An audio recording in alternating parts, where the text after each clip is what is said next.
नमस्कार दोस्तों, स्वागत है आपका आज की इस वीडियो में। आज की इस वीडियो में हम बात करने वाले हैं बजट क्या है और हम अपना पर्सनल बजट कैसे बना सकते हैं। तो चलिए शुरू करते हैं। सबसे पहली बात है बजट बनाना। बजट बनाने से आप अपनी इनकम और एक्सपेंस को सही तरीके से ट्रैक कर सकते हैं।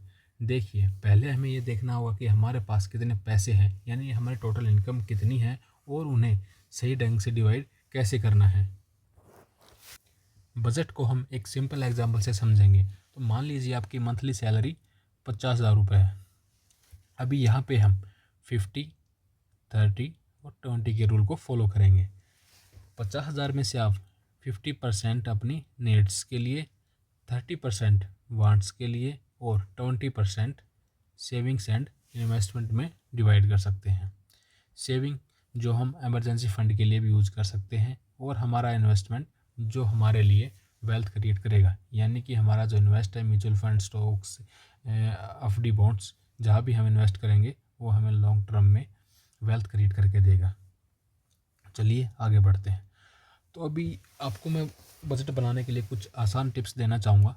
तो इसमें पहले नंबर पे आता है अपने आय और खर्चों को ट्रैक करें, यानी कि अपने सभी आय और खर्चों को लिखें या किसी ऐप से ट्रैक करें। जब हम किसी चीज़ को लिखते हैं तो हम उसको अच्छी तरह से ट्रैक कर सकते हैं, वो हमारे नॉलेज में रहती है। तो दूसरी चीज़ आती है प्रायोरिटी। ज़रूरी खर्चों को पहला पूरे करें, जैसे कि क्रेडिट कार्ड का बिल और पर्सनल लोन, क्योंकि इन पर हम हाई रिटर्न पेड करते हैं। जी हाँ, बिल्कुल।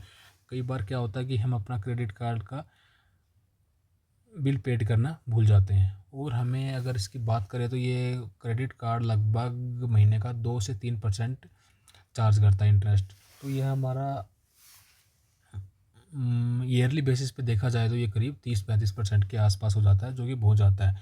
इसके अलावा पर्सनल लोन पर भी हमें काफ़ी ज़्यादा इंटरेस्ट पेड करना पड़ता है। तो हमें इनका प्रायोरिटी में रख के सबसे पहले पेड इन्हीं को करना चाहिए।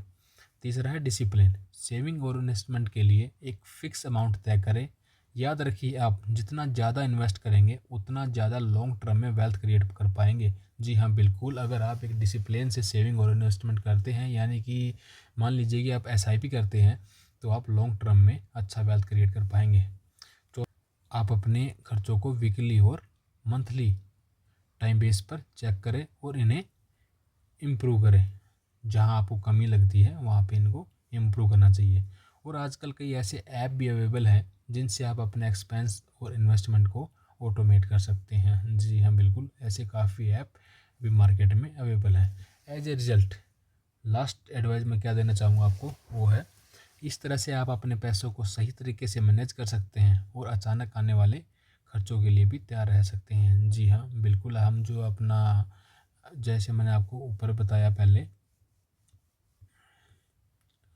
सेविंग्स 20% हमें अपना सेविंग्स में, तो सेविंग क्या काम करेंगी, इमरजेंसी फंड का। ठीक है।